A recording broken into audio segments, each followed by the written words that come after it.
Καλημέρα σας.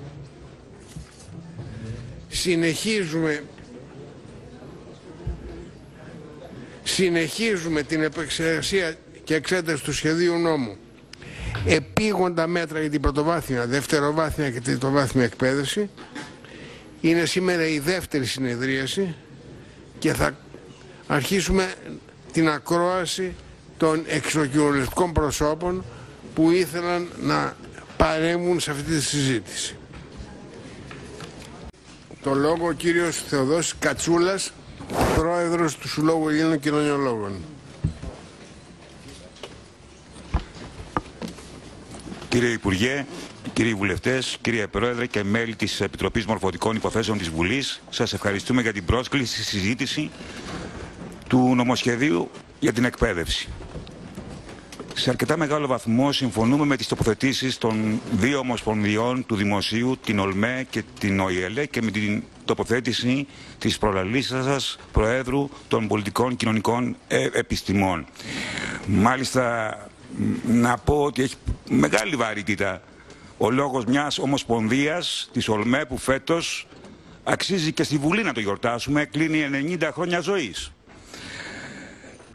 Επειδή, κύριε Υπουργέ, στην παρούσα συζήτηση είναι παρόντες και άλλοι επιστημονικοί φορείς, θα θέλαμε αρχικά να προτείνουμε σε εσάς τη θεσμοθέτηση της παρουσίας των επιστημονικών ενώσεων του Υπουργείου Παιδείας, κάτι που είχε γίνει κάποια στιγμή και ειδικά στο Ινστιτούτο Εκπαιδευτικής Πολιτικής, στο ΙΕΠ, για θέματα που τους αφορούν, δηλαδή εκπαιδευτικά προγράμματα, βιβλία, μαθήματα κτλ. Η εκπαίδευση, κύριε Υπουργέ, είναι ένας παράγοντας που η καλυτερεύσή του, κοινός τόπος είναι αυτό, θα αποτελέσει μακροπρόθεσμα την ατμομηχανή για το ξεπέρασμα της οικονομικής κρίσης και της ανθρωπιστικής καταστροφής και τη μελλοντική ανάπτυξη της ελληνικής κοινωνίας. Σε αυτή την κατεύθυνση θα θέλαμε να συμβάλλουμε και εμείς με τις προτάσεις μας. Να πούμε μόνο μια κουβέντα, επειδή είμαι εκπαιδευτικός. Το ζήτημα της επαναφοράς των τομέων και των ειδικοτήτων, πράγματι, όλη η αίθουσα του Κοινοβουλίου πρέπει να αντιχαιρετήσει. Οφείλω να το πω αυτό, ανεξάρτητα τις πολιτικές διαφορές που μπορεί να έχουμε μεταξύ μας. Πραγματικά αυτό είναι σε πολύ θετική κατεύθυνση και όποιος ζει μέσα στην εκπαίδευση καταλαβαίνει πόσο σημαντικό είναι αυτό. Τώρα, θέλουμε να πούμε λίγα πράγματα για το εξεταστικό, να σας πούμε και να δούμε αν μπορούμε να βελτιώσουμε κάποια πράγματα. Στο προτινόμενο σχέδιο προβλέπονται 32 ώρες μαθημάτων συνολικά, 17 ώρες γενικής παιδείας, οι 2 ώρες είναι επιλογής, και 15 ώρες μαθημάτων προσανατολισμού. Κύριε Υπουργέ, δεν προβλέπεται καμία ώρα κοινωνικών επιστημών στη γενική παιδεία στη Γάμα Λυκείου. Αρκεί να σας πω ότι σήμερα υπάρχουν 2 ώρες κοινωνιολογίας που όλα τα παιδιά τα διδάσκονται. Και είναι, νομίζω, από όλες τις πτέρυγες εδώ και από όλους όσοι παραβρισκόμαστε, κοινός τόπος ότι οι κοινωνικές επιστήμες σήμερα είναι απαραίτητες και αναγκαίες να διδάσκονται σε όλα τα παιδιά, ειδικότερα θα μπορούσα να πω η κοινωνιολογία που υπάρχει. Αντίθετα, προβλέπονται, ακούστε, 6 ώρες φιλολογικών μαθημάτων. Παίρνω το πρόγραμμα. 13 ώρες φιλολογικών μαθημάτων στην ομάδα προσανατολισμού. Δηλαδή, ένας μαθητής που παρακολουθεί 32 ώρες την εβδομάδα, συνολικά έχει 19 ώρες φιλολογικών μαθημάτων. Κατά την άποψή μας αυτό, στην ουσία πρόκειται για αναβίωση της παλιάς σχολαστικής παιδείας. Μετρήστε τις ώρες της γενικής παιδείας και τις ώρες της κατεύθυνσης. Αυτό που είναι τώρα επιτακτικό είναι η αναβάθμιση της κοινωνιολογίας στην εκπαίδευση λόγω της ανάπτυξης ακραίων φαινομένων στην ελληνική κοινωνία και ειδικότερα στα σχολεία. Όταν σήμερα μιλάμε για ρατσισμό, νεοναζιστικά κρούσματα, κρίση θεσμών κτλ., ουέ και αλίμονο εάν δεν έχουμε τέτοια αντικείμενα στην εκπαίδευση. Και εγώ πιστεύω ότι υπάρχει η πρόθεση να έχουμε τέτοια αντικείμενα. Ίσως δεν έγιναν οι κατάλληλοι χειρισμοί. Ακούστε τώρα το δεύτερο. Για να εισαχθεί ένας μαθητής στο πρώτο επιστημονικό πεδίο, που είναι οι ανθρωπιστικές και κοινωνικές επιστήμες, θα εξετάζονται σε 4 αμιγώς φιλολογικά μαθήματα, όπως είναι τα αρχαία, η νεοελληνική γλώσσα, τα λατινικά, η ιστορία. Και ρωτάω, πόσο είναι το ποσοστό Γι' αυτό και βγάζουν ανακοινώσεις το ένα τμήμα πίσω από το άλλο, τα τμήματα κοινωνικών επιστημών. Πόσο είναι το ποσοστό των σχολών κοινωνικών επιστημών σε αυτή την κατεύθυνση? Πάνω από 60%. Και δεν μου λέτε, δεν έχουν δικαίωμα τα τμήματα αυτά να προτείνουν ένα μάθημα? Δεν θα πρέπει να είναι η κοινωνιολογία ως εξεταζόμενο ένα από τα 4 τουλάχιστον μαθήματα για τις κοινωνικές επιστήμες? Αυτή την αναγκαιότητα οφείλετε, κύριε Υπουργέ, να την αναγνωρίσετε. Εμείς λέμε ότι δεν υπάρχει, και συμφωνούμε με την κυρία Κεραμάρη, θέμα βιβλίων, γιατί κάπου εκεί μας είπαν ότι υπάρχει το πρόβλημα. Εμείς ξέρουμε ότι υπάρχει ένα πολύ καλό βιβλίο Ιστορία Κοινωνικών Επιστημών που θα μπορούσε να στηρίξει το μάθημα Στοιχεία Κοινωνικών Επιστημών. Και όσον αφορά την κοινωνιολογία ως πανελλαδικό εξεταζόμενο, πραγματικά το αναλυτικό πρόγραμμα της κοινωνιολογίας είναι ένα αναλυτικό πρόγραμμα που μπορεί να είναι στις εξετάσεις. Εμείς τι ζητάμε συγκεκριμένα? 2 απλά πράγματα. Να είναι η κοινωνιολογία εξεταζόμενο μάθημα στην κατεύθυνση των ανθρωπιστικών κοινωνικών σπουδών στη θέση των λατινικών, το οποίο θα μπορούσε να είναι διδασκόμενο, να καλύπτει την ανάγκη κάποιων λίγων σχολών για οι οποίες το θεωρούν αναγκαίο.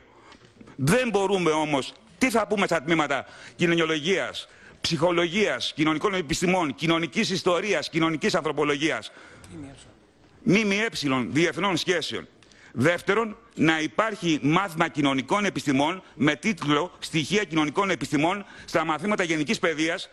Ακούστε, έστω για 1 ώρα.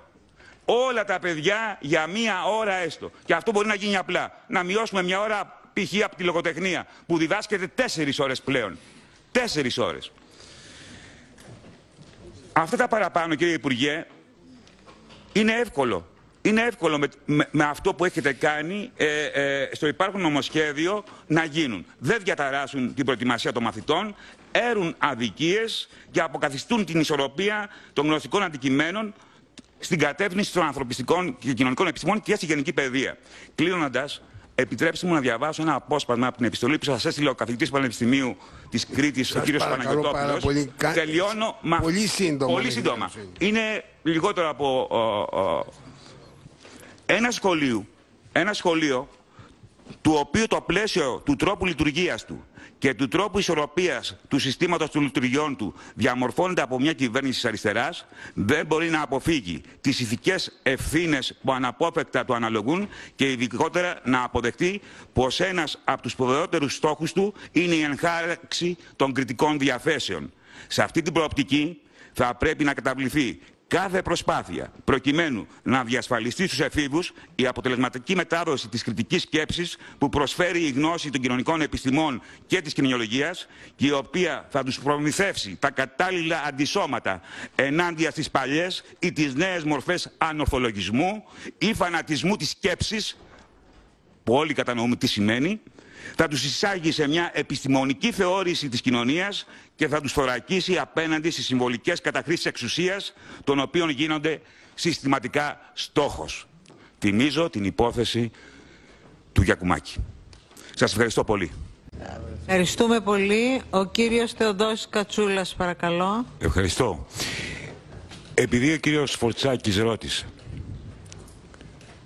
τι γίνεται με τις ώρες? Οι ώρες, ξέρετε, των μαθημάτων, και θέλω να απαντήσω και στον εκπρόσωπο της Ομοσπονδίας των Ιδιωτικών Εκπαιδευτικών, έχουν τη σημασία τους. Κοιτάξτε, κάποιοι συνάδελφοι καθηγητές βγήκαν σε διαθεσιμότητα. Κινδύνεψε η εργασιακή τους ασφάλεια. Η μείωση, η αύξηση των ωρών έχει τη σημασία της. Και κύριε Υπουργέ, σε ένα σχολείο με 5 τμήματα στη Γάμα Λυκείου έχουμε 2 ώρες σήμερα κοινωνιολογία, 2 ή 5, 10 ώρες. Με το νόμο που καταργούμε έχουμε 6 ώρες εξεταζόμενο μάθημα κοινωνικών επιστημών και ειδικό πεδίο κοινωνικών επιστημών. Τι έχουμε τώρα?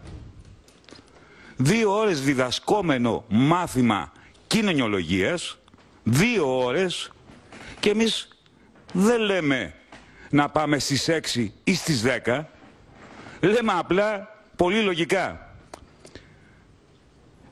μεταβατικό το πρόγραμμα, αλλά μην φτάσουμε στην εξαφάνιση της κοινωνικής επιστήμης, της κοινωνιολογίας.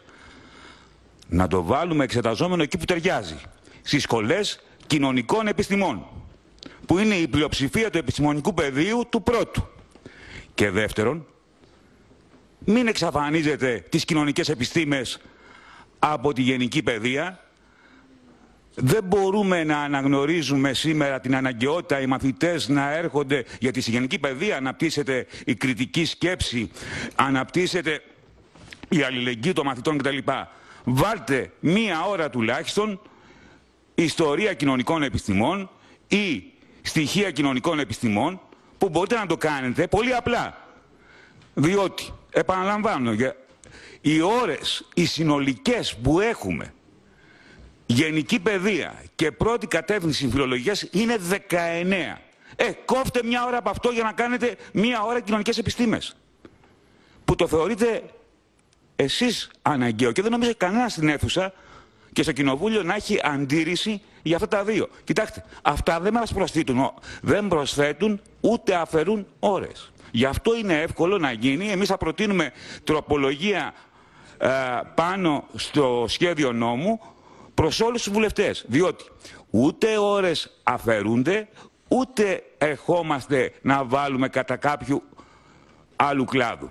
Απλά διεκδικούμε το αυτονόητο να υπάρχει για τις κοινωνικές σχολές εξεταζόμενο κοινωνιολογία και μία ώρα κοινωνική επιστήμη. Στις σημερινές συνθήκες, που όλοι το αναγνωρίζουν ανεξάρτητα πολιτικής αντίληψης ως αναγκαίο.